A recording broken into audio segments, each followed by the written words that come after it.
Station Ganapur MLA అయినటువంటి ఒకానొకప్పుడు బీఆర్ఎస్లోనూ వీర వెలుగు వెలిగినటువంటి కడియం శ్రీహరి గారు, సీనియర్ మోస్ట్ రాజకీయ నాయకులు, ఎమ్మెల్యేగా మంత్రిగా ఆయన చాలా చాలా అనుభవం గడించినటువంటి వ్యక్తి.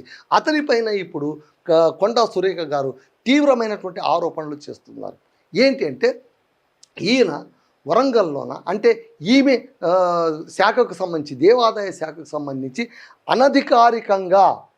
అధికారికంగా కాదు, అనఫిషియలీ సమీక్షా సమావేశం నిర్వహించారు. దేవాదాయ శాఖ అధికారులతోన ఇతను అనధికారికంగా సమీక్ష నిర్వహించారు అని ఆ వార్త ఆమె చెవిన పడగానే ఒక్కసారిగా భగ్గుమన్నారు. ఆమె అదే అన్నారు, మీకు దమ్ముంటే మంత్రి పదవి తెచ్చుకోండి, లేదా మూలన పడుకోండి. ఎందుకు ఇట్లా వేరే వాళ్ళ విషయంలో మీరు జోక్యం చేసుకుంటారు? మీరు సీనియర్ మోస్ట్ ఎమ్మెల్యేని మాకు తెలుసు, సీనియర్ మోస్ట్ నాయకుడు కదా, ఆయన చాలా కాలంగా మంత్రిగా కూడా ఉన్నారు కదా, సామాన్యమైన ఎమ్మెల్యేగా ఉండడానికి ఆయన ఇవ్వడలేకపోతున్నారు. అందుకోసం ఇలాంటి వ్యవహారాలను చేస్తున్నారు. అంతగా మీకు ఇబ్బంది అయిపోతే మీరు వెళ్ళండి, రేవంత్ రెడ్డి గారితో మాట్లాడండి, మీ గుడ్ ఆఫీస్ ఉపయోగించుకోండి, మీరు మంత్రి పదవి తెచ్చుకోండి. అంతేగాని నా శాఖలు మీరెవరు చొరబడ్డానికి ప్రోటోకాల్ మీరు ఉల్లంఘిస్తారా? అన్ని తెలిసిన రాజకీయ నాయకులు మీకేమొచ్చింది, మీరెందుకు ఇలా ప్రోటోకాల్ ఉల్లంఘిస్తున్నారు అని చాలా తీవ్రంగా ఆమె మీడియా ముఖంగానే మాట్లాడుతున్నారు. మీకు కొండా సురేఖ గురించి తెలుసు. ఆమె ఎప్పటి నుంచో రాజకీయాల్లో ఉంటున్నారు. రాజకీయాల్లో ఆమెకు ఫైర్ బ్రాండ్ పేరు ఉంది. ఆమె ఏది కూడా కడుపులో దాచుకునే రకం కాదు, ఉన్నది ఉన్నట్టు ముఖాన్ని కొట్టేస్తారు. పైగా షీస్ ట్రబుల్ షూటర్. ఆమెకు వచ్చేటువంటి సమస్యలన్నింటినీ ఆమె సమర్థంగా ఎదుర్కొనేటువంటి సామర్థ్యం ఉందని గతంలో కూడా నిరూపించారు. ముఖ్యంగా స్వర్గీయ ముఖ్యమంత్రి వైఎస్ రాజశేఖర రెడ్డి గారు ఉమ్మడి ఆంధ్రప్రదేశ్లోన ముఖ్యమంత్రిగా ఉన్నప్పుడు కొండా సురేఖ గారికి ఆమెకు దక్కినటువంటి ప్రాధాన్యం అంతా ఇంత కాదు. ఆయన హయాంలోన ఒకటి సబితా ఇంద్రారెడ్డి గారికి చేవెళ్ళ చెల్లెమ్మ అని ఆమెకు దక్కినటువంటి ప్రాధాన్యం కావచ్చు, కొండా సురేఖ గారికి దక్కిన ప్రాధాన్యం కావచ్చు చాలా ఎక్కువ. ఎందుకంటే ఆమె భర్త ప్రాణాలను కాపాడింది వైఎస్ రాజశేఖర రెడ్డి గారే. చంద్రబాబు నాయుడుతో మాట్లాడి మరి ఎన్కౌంటర్ కాకుండా కాపాడారు అనేటువంటి కథలు కూడా మనకి ఇప్పుడు వినిపిస్తూ ఉన్నాయి. అలాంటి కొండా సురేఖ గారు మళ్ళీ పాలన సరిగ్గా సాగిస్తున్నారా, మంత్రిగా తమ బాధ్యతలు నిర్వర్తిస్తున్నారా అంటే ఆమె చేతిలో అధికారం లేకుండా ఎందుకు చేస్తున్నారు అంటే గతంలోన ఆమె పార్టీ కోసం కావచ్చు, ఇంకోటి కావచ్చు, సినీ నటులపైన చేసినటువంటి కామెంట్లు, వ్యక్తిగత జీవితాలపైన దురుసుగా మాట్లాడిన తీరు కావచ్చు, అది కోర్టు దాకా వెళ్ళిపోయి పరువు నష్ట దావా దాకా వెళ్ళిపోయిన తర్వాత అక్కడ క్షమాపణలు చెప్పుకొని త్రుటిలో నుంచి బయటపడినటువంటి దాఖలాలు కూడా మనకు ఈ 2.5 ఏళ్లలో మనకు కనిపిస్తోంది. సో ఎలా ఉన్నటువంటి నేత ఎలా మారిపోయారు అనడానికి కొండా సురేఖని మనం ఉదాహరణగా తీసుకోవచ్చు. అలాంటి కొండా సురేఖ గారు ఆమె విదేశాలకు వెళ్ళినప్పుడు, అంటే ఇది ఒక రోజుతోనే జరిగిన పని కాదు. ఇప్పుడు మనకు వినిపిస్తున్నటువంటి పొలిటికల్ సర్కిల్లో వినిపిస్తున్నటువంటి మాట ఏంటంటే కొండా సురేఖను మంత్రివర్గ విస్తరణ జరిగితే ఆమెను పదవి తప్పించేందుకు రేవంత్ రెడ్డి గారు సిద్ధంగా ఉన్నారు అని ఒక మాట అయితే వినిపిస్తుంది. మంత్రివర్గ విస్తరణలో కొత్త ముఖాలకు చోటు ఇవ్వడం, పాత ముఖాలను బయటికి పంపడం అనేటువంటి సర్వసాధారణ ప్రక్రియ.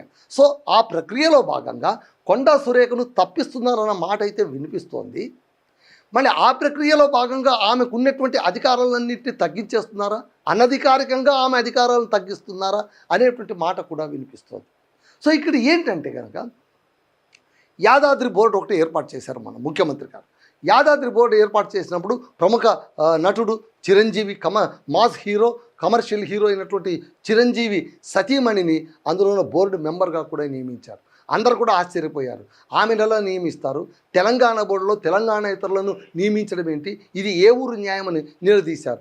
అయితే రాజు తలుచుకుంటే దెబ్బలకు గురవ, వరాలకు కుదవ అన్నట్టు ఆయన తలుచుకున్నారు, ఇచ్చేశారు, ఏర్పాటు చేసేశారు. అయితే ఈ బోర్డు ఏర్పాటు చేసినప్పుడు దేవాదాయ శాఖ మంత్రికి కనీసం మాట మాత్రంగా కూడా చెప్పలేదు. ఆమె విదేశీ పర్యటనలో ఉన్నప్పుడు ఇక్కడ ఈ ఇల్లు మొత్తం చెక్కబెట్టేశారు అనేటువంటి మాట ఇప్పుడు గుప్పుమంటోంది. ఈ విషయంగా ఆమెకు మొట్టమొదట భగ్గుమనింది.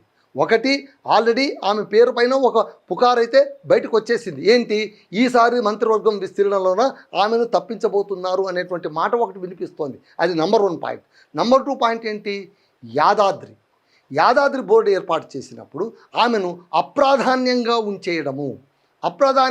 ఉంచేయడంతోన ఆమెకు కోపం వచ్చింది. అరే నేను దేవాదాయ శాఖ మంత్రిని, నాకు మాట మాత్రం కూడా చెప్పాలి కదా, ముఖ్యమంత్రి గారు ఎందుకు ఇట్లా చేస్తున్నారని ఆమె అనుకున్న మాట అయితే వాస్తవం. అయితే ముఖ్యమంత్రిని నేరుగా అనలేరు కదా, ఆయన ముఖ్యమంత్రి కదా, కాబట్టి మనసులోనే కోపాన్ని దిగమించుకున్నారు. ఇది చాలదు అన్నట్టు వరంగల్లోన ఇది మేడారం పనులకు సంబంధించి సమ్మక్క సార్లకు సంబంధించి పనులు కాంట్రాక్ట్ పనుల్లోన మంత్రి పొంగులేటి నేరుగా జోక్యం చేసుకున్నారు, హైజాక్ చేసేశారు పనులన్నింటినీ అనేటువంటి ఒక పుకారు కూడా వినిపిస్తోంది.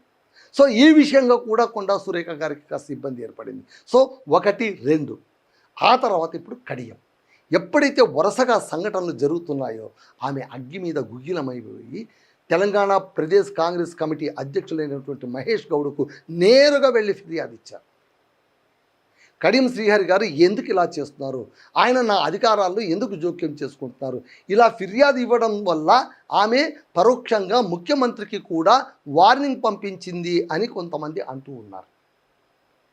ఈ సందర్భంగా కడియం శ్రీహరి ఏమంటున్నారంటే అసలు కొండా సురేఖ గారికి వ్యవహారాల గురించి పూర్తి పరిజ్ఞానం లేదు అంటున్నారు. పైగా ఆయన ఏమంటున్నారు, అవును నిజమే, ఆమె ఏమంటున్నారు, అధికారులతోన ఈయన అనధికారికంగా సమీక్ష చేశారు అని అంటున్నారు. మళ్ళీ అనధికారికంగా సమీక్ష చేయడం అంటే ఏంటి, అధికారులను తన వద్దకు రప్పించుకొని సమీక్ష చేస్తే అది అనధికార సమీక్ష.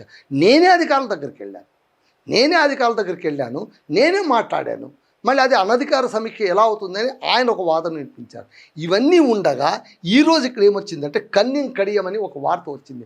కారణం ఒకటే, బీఆర్ఎస్లోనే ఆయన అన్ని పదవులు అనుభవించి అన్ని హోదాలు అనుభవించి ఎప్పుడైతే అధికారం చేజారిపోయి ప్రతిపక్షంలో వెళ్ళగానే అక్కడ ఒక నిమిషం కూడా ఉండలేక తాను సీనియర్ మంత్రినన్న మాటను కూడా మరిచేసి నేరుగా వచ్చేసి కాంగ్రెస్ తీర్థం పుచ్చుకున్నారు. కానీ ఆయన దురదృష్టం ఏంటంటే నేను కాంగ్రెస్లో ఉన్నాను అని చెప్పుకునేటువంటి ధైర్యం కూడా ఇప్పుడు ఆయనకు లేకుండా పోయింది. ఆయన వెన్నులో వణుకు పుడుతోంది. ఎప్పుడైతే నేను కాంగ్రెస్లో ఉన్నానని పత్రికాముఖంగా చెప్పారనుకోండి, వెంటనే పార్టీ ఫిరాయింపు యాక్ట్ కింద ఆయన బుక్ అయిపోతారు. అందుకోసమే నిన్న తాజాగా ఒక మజా ఇన్సిడెంట్ జరిగింది. ఒక విలేకరు అడిగారు ఏమని కడియం శ్రీ గారిని, సార్ ఇప్పుడు మీరు ఏ పార్టీలో ఉన్నారు, ఇది చాలా సాధారణమైనటువంటి ప్రశ్న. దానికి కడియం గారు ఎలా ఆన్సర్ ఇచ్చారు, కొద్దిసేపు ఆలోచించి నేను ఏ పార్టీలో ఉన్నానో ఆ పార్టీలోనే ఉన్నాను. ఎంత తప్పించుకునే సమాధానం అండి ఇది. బీఆర్ఎస్లో ఉన్నానని బీఆర్ఎస్ వదిలానని చెప్పలేడు, కాంగ్రెస్లో ఉన్నానని చెప్పలేడు. తప్పించుకునే ధోరణితోన నానా ఇబ్బందులు పడుతూ నానా అగచాట్లు పడుతూ ఏ పార్టీలో ఉన్నానో ఆ పార్టీలోనే ఉన్నాను. ఇది చాలా తెలివైన సమాధానం అని కడియం శ్రీహరి గారు అనుకోవచ్చు, కానీ చూసే వాళ్ళకు మాత్రం అనిపిస్తుంది, అరే ఎంతటి సీనియర్ నాయకుడికి ఎంత దుర్గతి పట్టింది కదరా నాయన, కనీసం తాను ఏ పార్టీ వ్యక్తి అని చెప్పుకునేటువంటి ఉనికి అస్తిత్వాన్ని కూడా కోల్పోయారా ఇవాళ అని ప్రజలందరూ అనుకునే విధంగా ఉందని ఈ వార్త. శ్రీహరి కాంగ్రెస్లో చేరి బీఆర్ఎస్ ఎమ్మెల్యేనని చెప్పుకునే కర్మ నీకెందుకు? సో నువ్వు ఎప్పుడైతే కాంగ్రెస్లో చేరావో బీఆర్ఎస్ ఎమ్మెల్యేని ఎందుకు చెప్పుకుంటావు? దమ్ముంటే రాజీనామా చేసి మళ్ళీ గెలవు. మంత్రి సురేఖ సవాల్, అధిష్టానానికి ఫిర్యాదు. సో ఆమె అందుకే ఫిర్యాదు చేస్తుంది. నీకు దమ్ముంటే నువ్వు మంత్రి పదవి తెచ్చుకోబోయా నువ్వు.